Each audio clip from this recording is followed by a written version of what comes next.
Welcome to Hesitation Media, our live stream. Really grateful and happy to be here with you right now. It's Easter on the Christian calendar, or in the Western Christian calendar, I should say. It's Easter Sunday. And it's also April 20th. And there's that convergence of interesting days and anniversaries, milestones, etc., that have kind of converged here on April 20th, 2025. And I happened to get some interesting news this Friday about a long-term investigation that's been going on here on the blog, on the Substack, and just with the greater Empathic Journalism Hesitation Media project. We, in January, actually, let me take a step back. I'm going to give you some deep lore and deep context, and then we'll get into the lead. So in 2024, October 2024, I was commissioned to do a short film project, to write and direct a short film project called Year to Kill, which it's a slasher film about two lovers, high school lovers, one who was a failed school shooter, Angela, and Lizzie, who is possessed by the spirit of Angela and completes her mission and goes on a pencil stabbing rampage throughout the school. This project was really interesting to work on. It's very stimulating psychologically and creatively. But I didn't realize how intense, archetypally intense it would be. This exploration of school shootings around year 2000, Y2K, these coming together. I didn't realize the symbolic resonance of this, but Columbine happened in 1999, and that, I think, opened up a new chapter, like a pretty dark, violent chapter in American history, in world history, really, now. And I feel that this opened like some kind of archetypal portal for me, my project, because well, first I should say, let's just put a bow on Year to Kill. This film is absolutely cursed. The crew, there's been numerous divorces, breakups, bankruptcies. People have been fired and canceled, and there's a whole story with Senator Bob Casey, which if you're interested in, let me know. He's involved, and he lost his election. Person at the set got fired for embezzlement, or that gave me the location, turned out to be embezzling. It was a mess.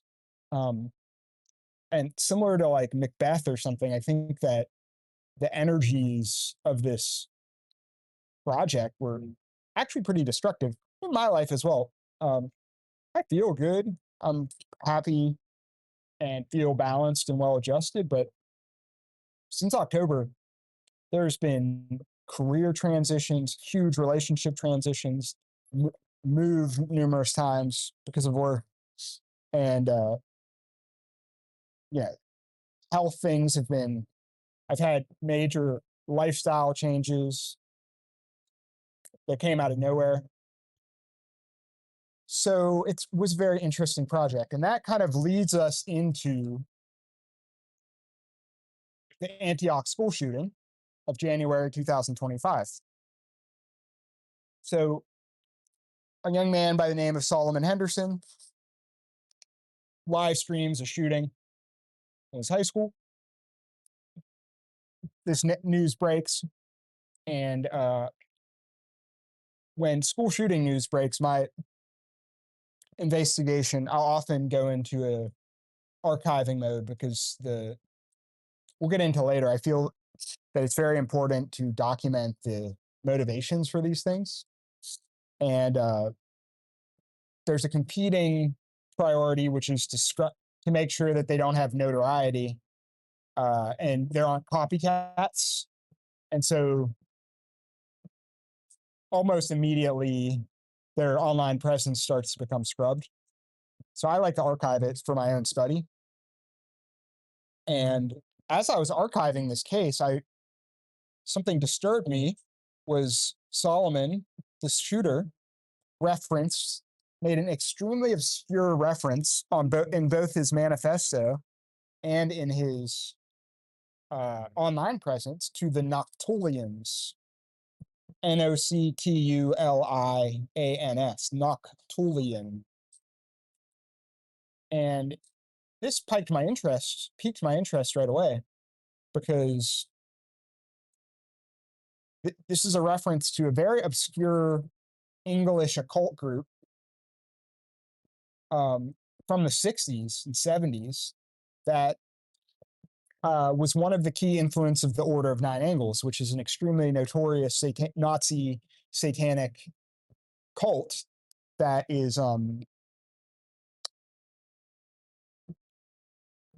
become notorious, basically, and has had a lot of ink written about it. And I've become pretty interested in this topic and been studying it. So when I saw that, I made a tweet that went decently viral, especially for my online presence, and kind of started this journey. So I wanted to really explore this. As you might know, it's April 20th. This was 3 months ago. So this goes into my methodology for studying for empathic journalism and slow journalism, which is to deeply immerse myself in cases and do deep reporting in slow journalism, which is about not trying to break news, but to try to like deeply understand it. There's a magazine called Delayed Gratification. You can check it out if you want. And it's a reference that I use is the Jungian analyst Stanton Marlin has a method called hesitation and slowness for dealing with clinical psychology. And I try to use that methodology for cases like this. And I also want to mention Jungian shadow work, because this will become very important when we look at ethics. When we look at the ethics of covering school shootings, and talking to extremists, any kind of extreme person, or divergent person even.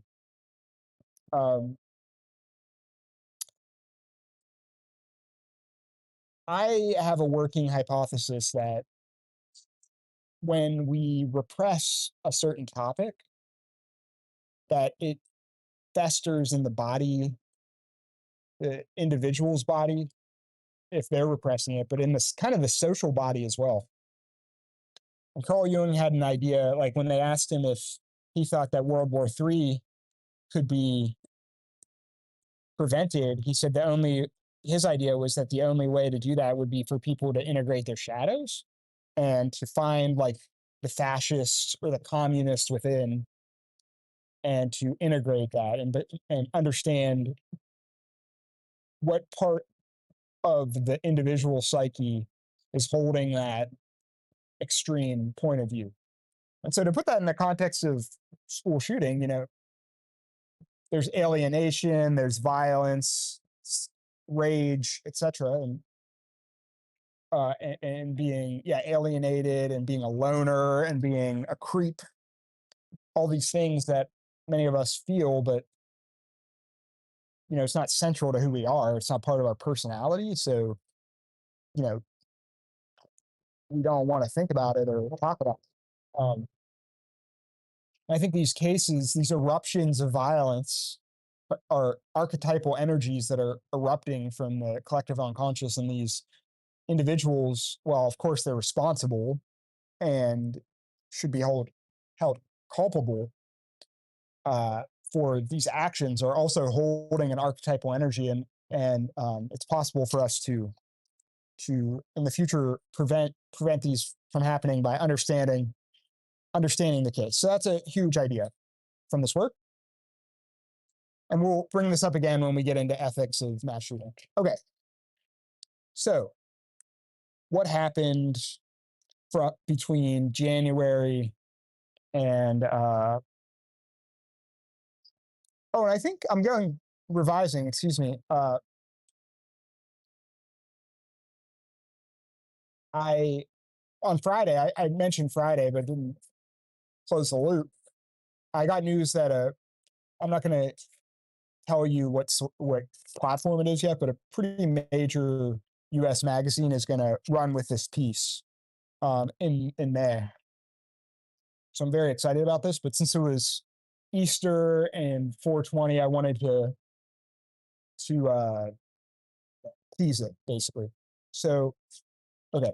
So what happened and what makes up the article is between January and now, I interviewed numerous sources from that Solomon Henderson referenced in his manifesto.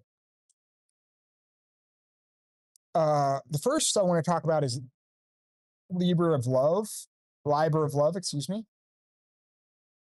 The second I'll talk is Do. And then I also interviewed two individuals, one by the name of Zukin and one by the name of Wicker Kid, which are associated with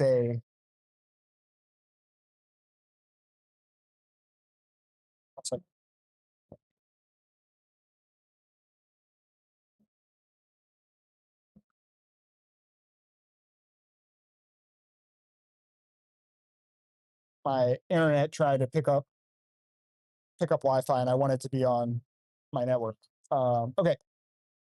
So I was saying my sources, two prominent O9A adherents and two leaders and organizers of what I call the Edgisphere. There's many groups online that are somewhat notorious now for extremism. 764 is one. Terrorgram, which is linked to Telegram, that's another. Many online image boards, you probably know of, like 4chan. But the problem is these proliferate and they schism. And as soon as you grasp and study one, it's something new is happening. So Henderson's manifesto referenced so many of these: Soyjack, Skibbity Farms. What I appreciated about Solomon is this was really a Gen Z shooting. The extremism is very Gen Z coded, which I think is somewhat novel, and even Gen A coded to a certain extent with the Skibbity Farms. But anyway, Zukin and Wicker Kid are prominent in the Edgisphere. And you can check out, I'll put in the show notes, the interviews with them. They're all public. I've been doing them on Twitter. But now I'd like to share with you the findings. Oh, well, no, I can't share the findings yet, because first I should share the challenges that came up, which were quite funny to me, but also led to deep reflection too. The response was extremely polarizing. I was surprised by the level of polarization. Most of my work has been, it's been received decently. Nothing I've written or created has broken through like this. I've had a couple pieces resonate on YouTube and Substack, and the audience was in the thousands, which has always been gratifying. But this was the first thing that I've created in my online career that has reached the tens of thousands and even the hundreds of thousands of impressions. So that was surprising to me, of course, but uh,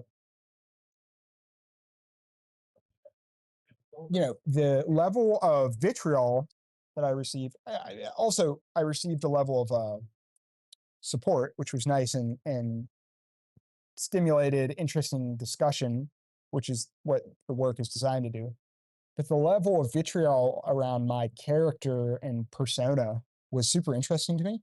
There's a quite well-known and polarizing image, or what would you call it? It's called a not an image board. It's like a forum. It's called Kiwi Farms. She's had a lot of news.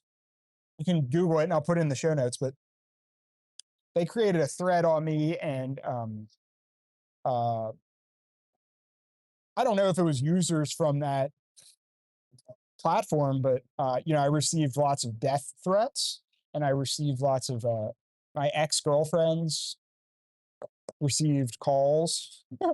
It's not funny. I'm sorry to them, but it was just surprising. And my bosses, various bosses, over the years received calls and emails. This site, Kiwi Farms, hosted a lot of my personal info. It's called doxing. And then a guy by the name of Alex Rosen, who's a right-wing pedophile hunter, was sharing my stuff.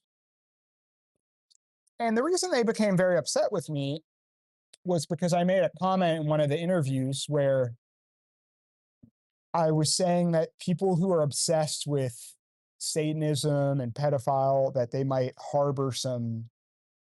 be psychologically projecting. And this really struck a chord, and people were very upset about this. They thought I was normalizing dangerous people and beliefs, and two, they felt personally attacked. Basically, they interpreted what I was saying was that if they're interested in hunting and exposing pedophiles, that they must be pedophiles, which wasn't exactly what I was saying. I was saying that sometimes people who are obsessed can be psychologically projecting. But anyways, they were very upset about this, and this created a lot of buzz. So that was a challenge, but I think it was worth it because some of the key findings, one is I became aware of this context called saint culture. Now, this is a really, I think, dangerous and worrying development in our culture about glorifying school shooters and mass casualty events and creating a kind of mythology and sainthood. And Solomon Henderson was self-conscious of this and trying to enter into this sainthood, which he has succeeded in. He is being glorified as a saint in this culture, which I think is quite worrying. Yes, and I think it's important for us to be aware as a culture that these are, as I think it kind of rhymes with what happened with the healthcare Luigi. He's become this saint, more on the left, but if it, as and Luigi especially, I realize this is a tangent, but Luigi especially was, coming out of a context where the traditional aspirations, were achievable to him, so he chose either unconsciously or consciously a kind of sainthood over, succeeding in culture. Like he could have been like a writer in culture. He had the family and the education to succeed in media or culture, or also finance, law, and he chose a different path. And similarly, I think a sainthood in a mass casualty event will, as things continue to deteriorate, if they continue to deteriorate, could become more popular for people. And I think this is something we need to intervene in. So that was my first key finding. The second key finding, which I'm very interested in, is what I'm calling the satanic schism. And this is in online Satanism, especially within the Order of Nine Angles, what am calling the true believer. So one interview I did was with Guru. Guru is a O9A adherent who is currently in an insight role, which I'm not going to go into details here. It's complex. I'll put a little bit in the show notes. An insight role is, I'll put more insight into what an insight role is in the show notes, but Guru is a true believer, and he is he's connected to this other group of Satanists in England called the Collective. And I still need to verify this, but some of the reporting that's been done on this is that it's a group of Oxford affiliated O9A members doing insight roles and trying to become more prominent in culture. So that's the true believer side of the schism that Solomon was referencing, actually. And then another side of the schism is, I think of them as the chaos trolls, and Liber of Love is my main source for this group. And this is the group that basically try to get a rise out of people. They're trolls. And whether it's Satanism or pedophilia or gore or extreme animal stuff, they're doing it because they, as dark as it might seem, they like to get a rise out of you and us. And so they utilize the trappings of these memes to do a type of stochastic terrorism, and proliferate their memes, M-E-M-E-S, memes. And Satanism is just a means to an end, because like the satanic panic, etc., people get really riled up about it. And I think some of the key findings of this article is that, Solomon was really more so associated with this branch of online Satanism, and some of the true belief stuff, I think, is what do they call it? LARPing for him. And I feel that this is important to realize when you're dealing with intervention and prevention efforts, is where the person is coming from. If they're a troll, that psychology is much different than the true believer psychology, right? Like far different. And there's a recent case in Wisconsin, and my read on him so far is he's more in the true believer camp. We'll see, and we'll cover that in future episodes. But I do just want to, before we get to the ethics, just do a quick case study of Solomon. So again, to review, we're looking at Solomon Henderson. I have a piece coming out in a prominent U.S. magazine, which I'll release the details when it's available, on Solomon. It's an empathic journalism piece on how he became, how he was, what's the word I'm looking for? He's kind of groomed as a school shooter, and how the extremism process for him. I think looking at his case and some other cases, there's basically a 4-step process that involves feedback at every stage. So one, there's some level of an identity crisis, and there's some level of,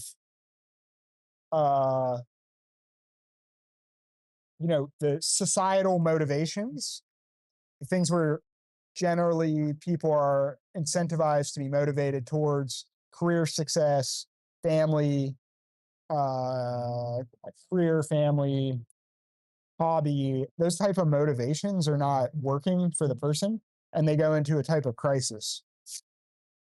And in these cases that I've been studying, there's an online initiation.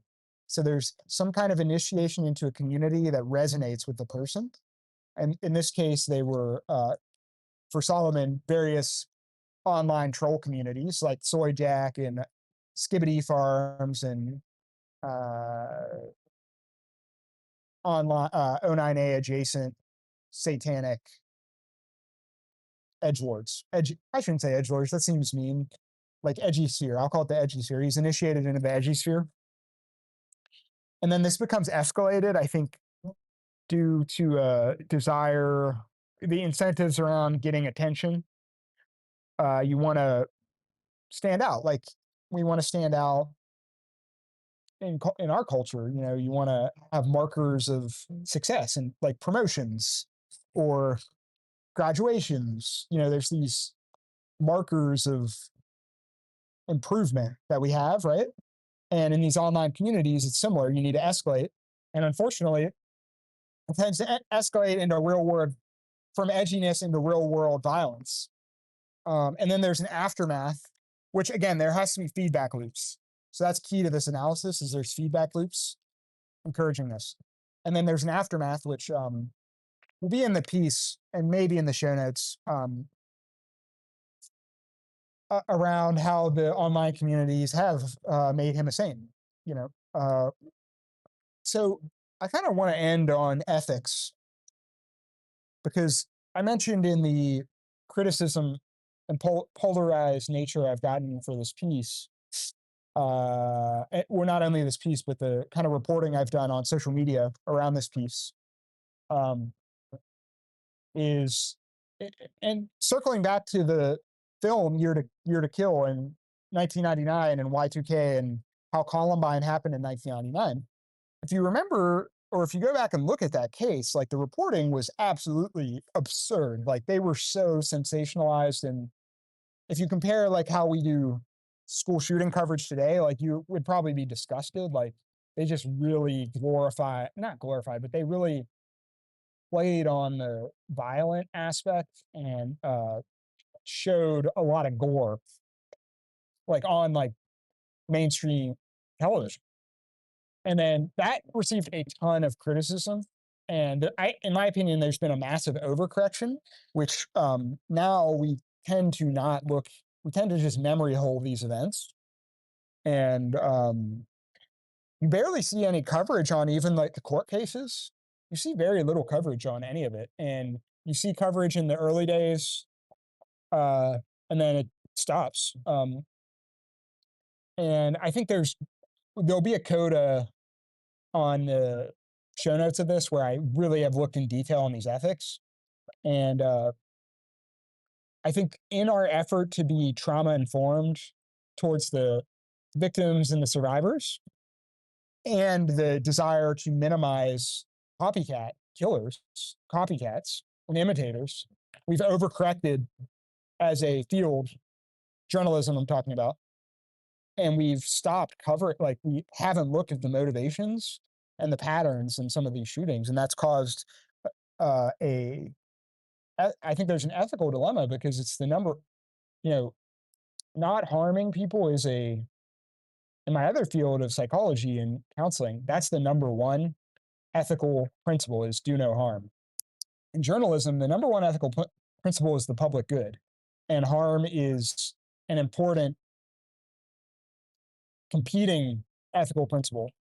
So it is absolutely fundamental for journalists to reveal the motivations and the facts on the ground, in my opinion. And I think what I hope to do with this piece, like by revealing the schism, the satanic schism, is to give people, the ability to create prevention methods or have more understanding about the complex motivations behind violent eruptions. So I think, one upshot from this piece is about, making sure that we're learning from these experiences and adapting as a culture, and hopefully creating